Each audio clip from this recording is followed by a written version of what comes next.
जय श्री राम। आप सभी को इंदिरा एकादशी का व्रत हर साल अश्विन माह के कृष्ण पक्ष में रखा जाता है, क्योंकि यह एकादशी पितृपक्ष के दौरान आती है।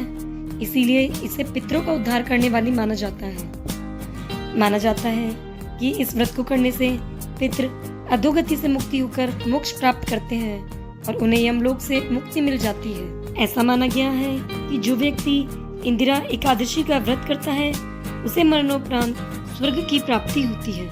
इस साल वर्ष 2024 में यह व्रत 28 सितंबर को रखा जाएगा और इसका पारण 29 सितंबर को किया जाएगा। तो आइए सुनते हैं इंदिरा एकादशी की व्रत कथा। धर्मराज युधिष्ठिर कहने लगे कि हे भगवान, अश्विन कृष्ण एकादशी का क्या नाम है, इसकी विधि तथा फल क्या है, सो कृपा करके कहिए। तब भगवान श्री कृष्ण कहने लगे कि इस एकादशी का नाम इंदिरा एकादशी है। यह एकादशी पापों को नष्ट करने वाली तथा पुत्रों को अधोगति से मुक्ति देने वाली है। हे राजन, ध्यान पूर्वक इसकी कथा सुनो। इसके सुनने मात्र से ही वाजपेयी यज्ञ का फल मिलता है। प्राचीन काल में सतयुग के समय में महिष्मती नाम की एक नगरी में इंद्रसेन नाम का एक प्रतापी राजा धर्म पूर्वक अपनी प्रजा का पालन करते हुए शासन करता था।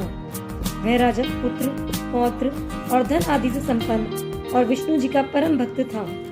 एक दिन जब राजा सुखपूर्वक अपनी सभा में बैठा था तो आकाश मार्ग से महर्षि नारद उतरकर उसकी सभा में आए। राजा उन्हें देखते ही हाथ जोड़कर खड़े हो गए और विधि पूर्वक आसन व अर्घ्य दिया। सुख से बैठकर मुनि ने राजा से पूछा कि हे राजन, आपके सातों अंग कुशल पूर्वक तो हैं, तुम्हारी बुद्धि धर्म में और तुम्हारा मन विष्णु भक्ति में तो रहता है।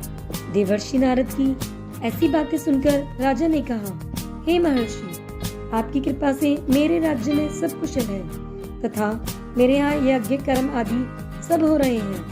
आप कृपा करके अपने आगमन का कारण कहिए।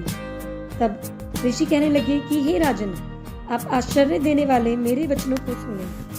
मैं एक समय ब्रह्मलोक से यमलोक को गया। वहाँ श्रद्धा पूर्वक यमराज से पूजित होकर मैंने धर्मशील और सत्यवान राजा धर्मराज की प्रशंसा की। उसी यमराज की सभा में महान ज्ञानी और धर्मात्मा तुम्हारे पिता को एकादशी का व्रत भंग होने के कारण मैंने वहाँ देखा। उन्होंने मुझे तुम्हारे लिए संदेशा दिया, तो मैं तुमसे कहता हूँ। उन्होंने कहा कि पूर्व जन्म में कोई विघ्न हो जाने के कारण मैं यमराज के निकट रह रहा हूँ। सो हे पुत्र, यदि तुम अश्विन कृष्ण इंदिरा एकादशी का व्रत मेरे निमित्त करो तो मुझे स्वर्ग की प्राप्ति हो जाएगी। इतना सुनकर राजा कहने लगा कि हे महर्षि, आप इस व्रत की विधि मुझसे कहिए, मैं इसे अवश्य करूँगा। नारद जी कहने लगे, अश्विन माह की कृष्ण पक्ष की दशमी के दिन प्रातःकाल श्रद्धा पूर्वक स्नान आदि से निवृत्त होकर पुनः दोपहर को नदी आदि में जाकर स्नान करें। फिर श्रद्धा पूर्व पितरों का श्राद्ध करें और एक बार भोजन करें। प्रातःकाल होने पर एकादशी के दिन दातुन आदि करके स्नान करें और व्रत के नियमों को भक्ति पूर्वक ग्रहण करते हुए प्रतिज्ञा करें कि मैं आज संपूर्ण भोगों को त्याग कर निराहार एकादशी का व्रत करूंगा। हे अच्युत, हे पुंडरीकाक्ष, मैं आपकी शरण में हूँ, आप मेरी रक्षा कीजिए। इस प्रकार नियम पूर्वक शालिग्राम की मूर्ति के आगे विधि पूर्वक श्राद्ध करके योग्य ब्राह्मणों को फलाहार का भोजन कराएं और दक्षिणा दें। पितरों के श्राद्ध से जो बच जाए उसको सूंघकर गौ को दे तथा धूप, दीप, गंध, पुष्प, नैवेद्य आदि सब सामग्री से ऋषिकेश भगवान की पूजन करें। रात में भगवान के निकट जागरण करें।